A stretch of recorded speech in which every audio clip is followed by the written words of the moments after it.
When you say camera angle, the nomenclature generally means how close you are to the subject. So long shot, medium shot, close up.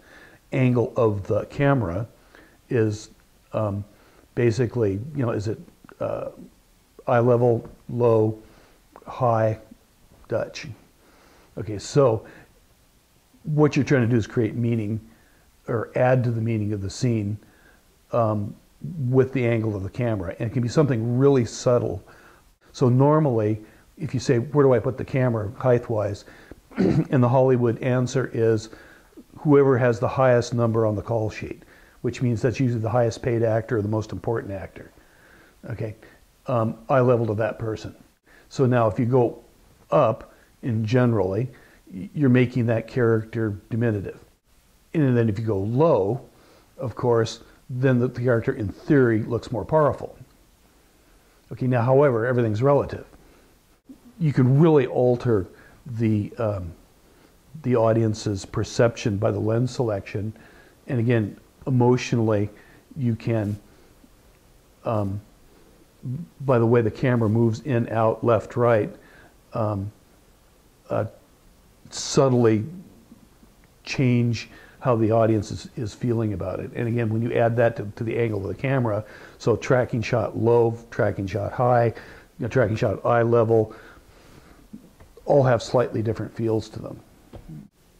Now, from the point of view of a visual designer, and because I'm an illustrator, I think a lot in terms of still images. Composition is the way in which you give the visual information, the content of the camera shot, meaning. Line is another important visual element. It can be used in a whole lot of ways. Wide-angle scenes out in the open where you have a long horizontal line creates a sense of stability and calm. If you're in a city, you automatically get a lot of vertical lines, which gives a sense of compression and enclosure. Vertical and horizontal lines used together give stability, give calm rigidity. If you start having diagonals, it creates a lot of visual activity. It's a little bit more dynamic, more exciting. This gives rise to one of the basic tools of early filmmaking from the German expressionists of how to create an unusual or dreamlike or surrealistic environment, is you simply tilt the camera when you're filming so that when the image is shown on the screen, the horizon is at an angle. This technique, which is called Dutching the horizon, is a really standard way of creating visual excitement. However, any use of diagonal lines in an image is more likely to do this. You don't have to tilt the camera. You can have shadows that come through Venetian blinds and fall at an angle across the wall. A very typical device that's used in film noir. It's not just the high contrast, which is strong in itself, but the fact that there are diagonal lines which gives visual stimulation and a little bit of, shall we call it, uneasiness in the scene. If you use props in the background that are angled, you get the same kind of effect. It's not the trick or the device, but again, it's relational. How do the parts, all of the parts in the image, work together? The living room was still stuffy from last night's cigars. The windows were closed and the sunshine coming in through the Venetian blind showed up the dust in the air. Light has a lot to do with mood. And also it has side effects too of setting place and time. Day, morning light, noon light, evening light, night light, those sorts of things. So the purpose of lighting is mostly, from my interest, is setting mood and feeling. Okay, so in terms of that, you always have to talk about the key light is the motivating light. And its placement, of course, has a lot to say about mood. So if we put the key light straight in front, right behind the camera, the lighting is flat, there are no shadows, maybe I'm doing a comedy, that's what I like. But as I start moving it around to an extreme angle, even to like 3/4 back, it gets more and more and more dramatic. So your first element can be how dark or how light is the scene. That's down to how you light the scene, as well as what value or what color the objects are in the scene. For instance, let's just take a figure in a room. If we dress the figure in white and the room is mostly dark, the figure stands out and kind of leaps towards the viewer's eye and becomes important because of the level of contrast. If we dress them in dark gray, they disappear into the background. They become mysterious and hard to see, and our feeling about them changes. If we keep them in dark gray and we make the background light gray, the difference is not so pronounced, but the figure is now obvious within that background. And if we take and then we make the figure black against a white background, the opposite of where we started, our understanding of what is meant by that figure becomes an isolated object and perhaps has a kind of threatening nature because it's so highly contrasted against the background. You create a mood depending on how much light you have relative to how much dark, and how much contrast there is between the light and the dark. One of the things that happened an awful lot in the very early cinema was because of the nature of the cameras, your lights and your darks and your middle grays were all pretty close to each other. It made it difficult for what you might call a high tension to appear in some of the images.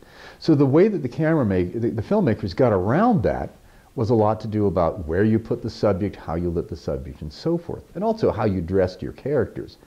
The standard meme of the bad guy wearing the black hat and the good guy wearing the white hat in early Western films is about color coding or value coding and using value to mean something in that way. The principles may be fairly simple and straightforward. High contrast causes a high emotional state. But you have to understand, in any kind of visual communication, any kind of visual design, all is relative. Everything is relative. It isn't a matter that a figure dressed in black is always forbidding and evil looking in Western culture. It's rather how much they contrast against the background. A figure silhouetted against the horizon, the cowboy riding into the distance at the end, is effectively a black figure against a bright background. That doesn't make him evil. It makes it the end of the movie. So it's contextual, and it's also a matter of relationship. Now we're just talking about value here, and we're talking about very simple value differences. Value means the difference between black and white and the grays in between. When you start introducing color, you have to understand that all colors have value. Yellows are lights, maroons are dark. It's just the way that it works.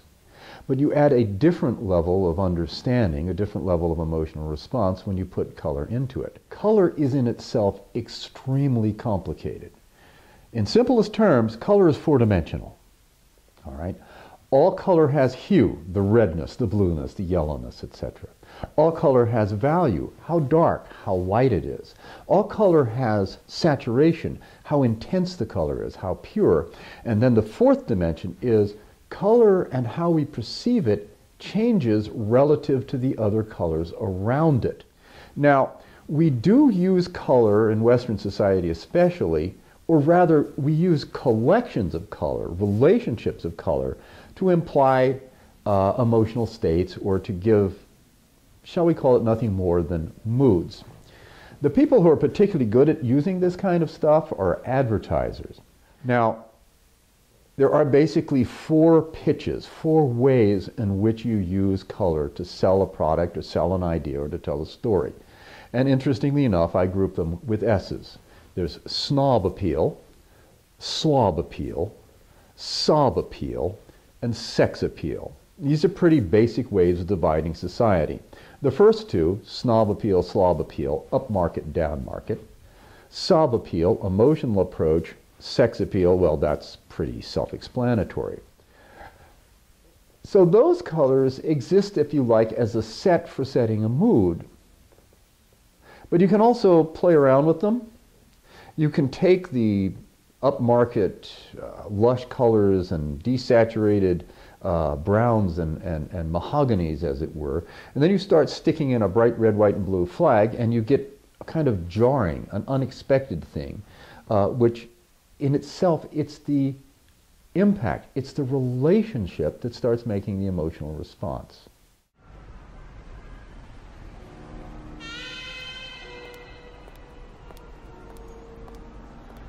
Sin City as a film, because it's based on that very graphic style of the original comic series, very strong use of high contrast value and simple red against black to create a very charged emotional response. Care for a smoke? There are no simple rules that you can say for the use of color in films. Because, well, color is never simple. You can say that if you use red next to green, because they're high contrast, they're complementary colors, they will make each other look redder or greener, as the case may be. It'll be a dynamic change. But you can't always say that red and green used together is exciting. Because if it's a desaturated red and a desaturated green, and the green has a lot of red in it, and the red had a lot of green in it, it's not very exciting. It's what's called a landscape. Let's think up some scenarios where we're going to just have very, very, very simple mise-en-scène and create different meanings with lighting and camera placement. Okay, so person in room, empty room, sitting on box. Okay, so let's go with a random mood, horror film. Okay, so basically, I want the room to be dark and possibly have the person in dark clothing, which means my lighting angles of the key light will need to be fairly extreme. So I would, because again, horror film I would choose a key light that's probably low, so to cast one good shadow with him in the box, yet it'd be kind of 3/4 behind, so the shadow's coming more or less on a diagonal toward the camera. Okay, so now I can make him the victim as the camera gets higher, and I push him off to one side of the frame or the other. Probably I would push him off to the right-hand side of the frame so that the shadow extends to the rest of the frame. I've now made that person theoretically a victim. The audience is prepared in mood.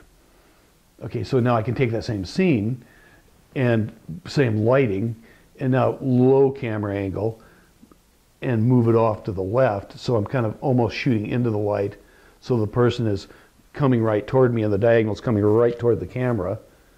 Okay, now all of a sudden they're possibly menacing. Okay, and that they're the perpetrator.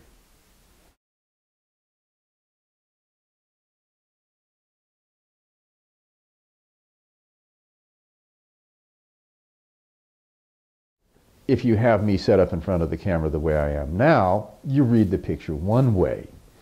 If I'm backlit, so that I'm only in silhouette, and then we start distorting my voice through one of those distortion things, then it turns into some kind of hidden character who's giving you secrets. What I have to say, how the viewer understands it, changes because of the way the picture changes.